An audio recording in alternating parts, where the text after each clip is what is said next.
Sarap nito mga kananay, sarsyadong isda. Titikman ko kung tama lang.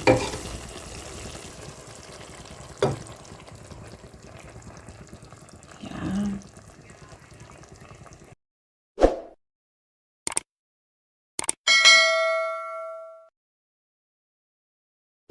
Luto po ako ng sarsyadong isda mga kananay. Lalagyan ko muna tong asin, yung isda na nabili ko. Ang ginawa ko, inano ko sa gitna, ay hinati ko. Ayan.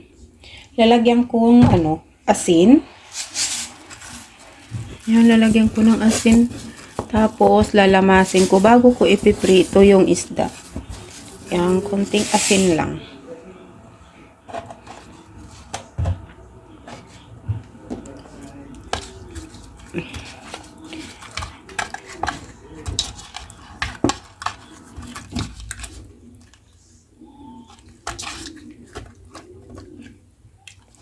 Lagyan natin ng asin bago iprito. Sarsyadong isda. Yan, gusto ng mga bata isda, mga kananay. Tapos isarsyado ko daw. So, ganun ang gagawin ko. Yan. Tapos ipiprito ko naman to. Yan. Ay mga kananay, naisalang ko na yung aking isda. Yan, hintayin ko na lang yan. Inahinaan ko lang yung apoy para hindi madaling masunog. So, yan po. Ko na yung isda ko. Susunod ko naman, mag-ihiwa naman ako ng kamatis, sibuyas. Yan, saka bawang.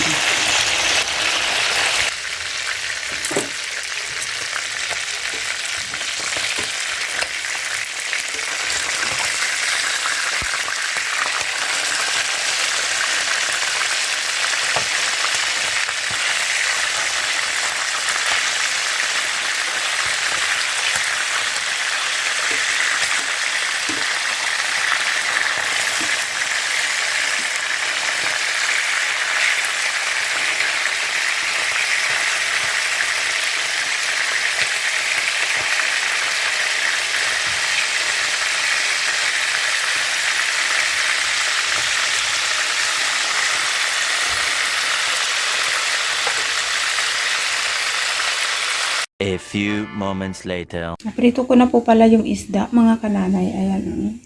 Tapos ito yung gagamitin ko sa aking sarsyado. Ayan, magigisa na ako dito. Unahin ko muna yung bawang.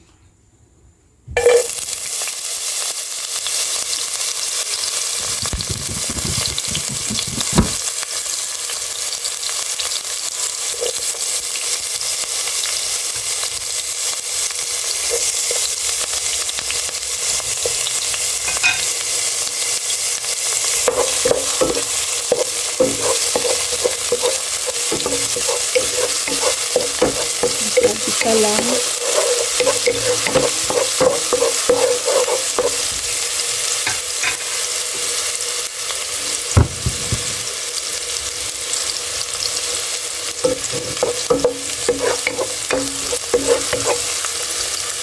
Sunod ko naman yung sibuyas.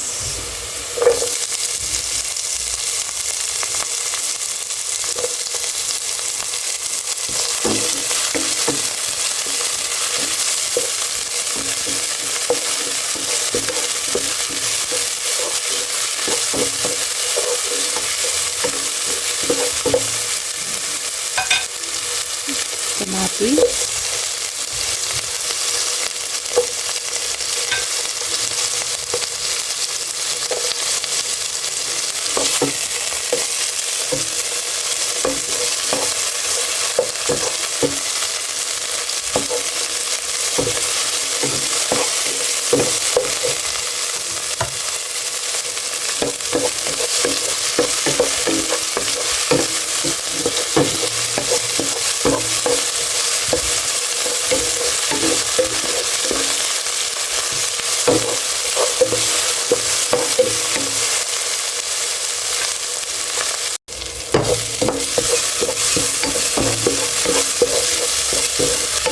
Ngayon, ilalagay ko naman yung tubig. Pwede na itong kamatis na na siya naturo.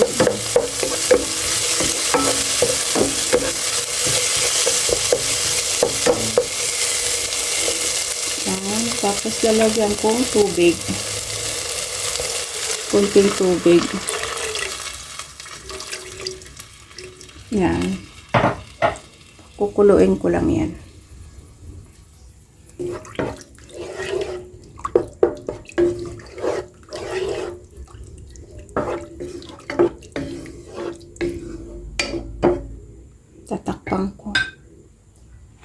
Tatakpan ko muna. Pakuluan ko.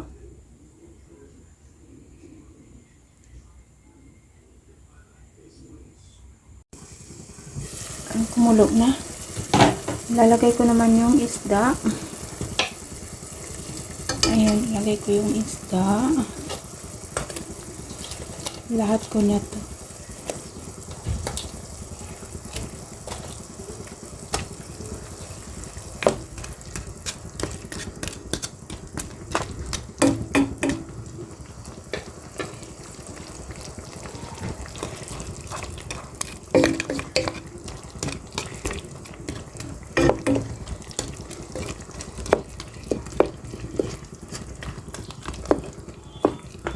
Lagyan ko na lang ng asin.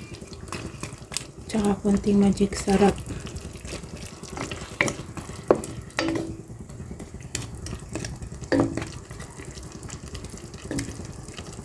Yan, lalagyan ko ng paminta.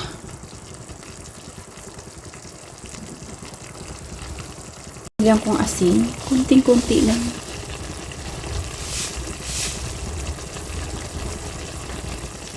Titikman ko kung tama lang. Lalagyan ko asin.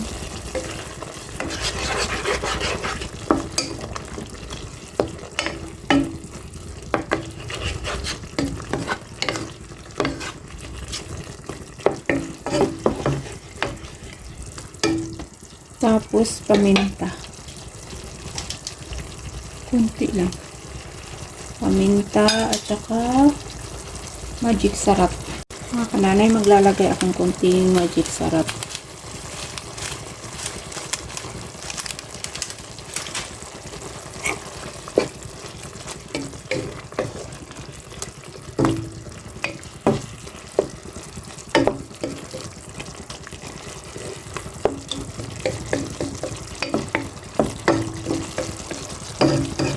Titikman ko kung tama lang yung ayaw nila yung maalat. Gusto lang nilang katamtaman. Yan, tama na. Tapos ilalagay ko yung yung binatil kong itlog. 3 itlog ang binatil ko, mga kananay.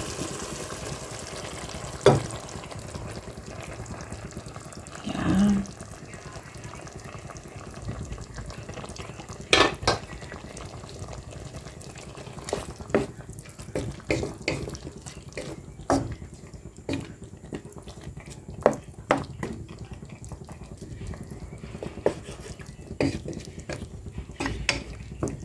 Yan, hintayin ko lang kung yung itlog.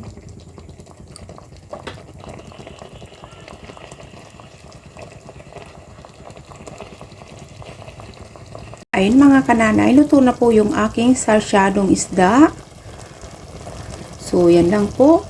Okay na po yung aking sarsyadong isda. So, yan lang po mga kananay. Hanggang dito na lang po yung aking vlog. Maraming salamat po sa inyong panonood mga kananay. God bless us all. Bye-bye.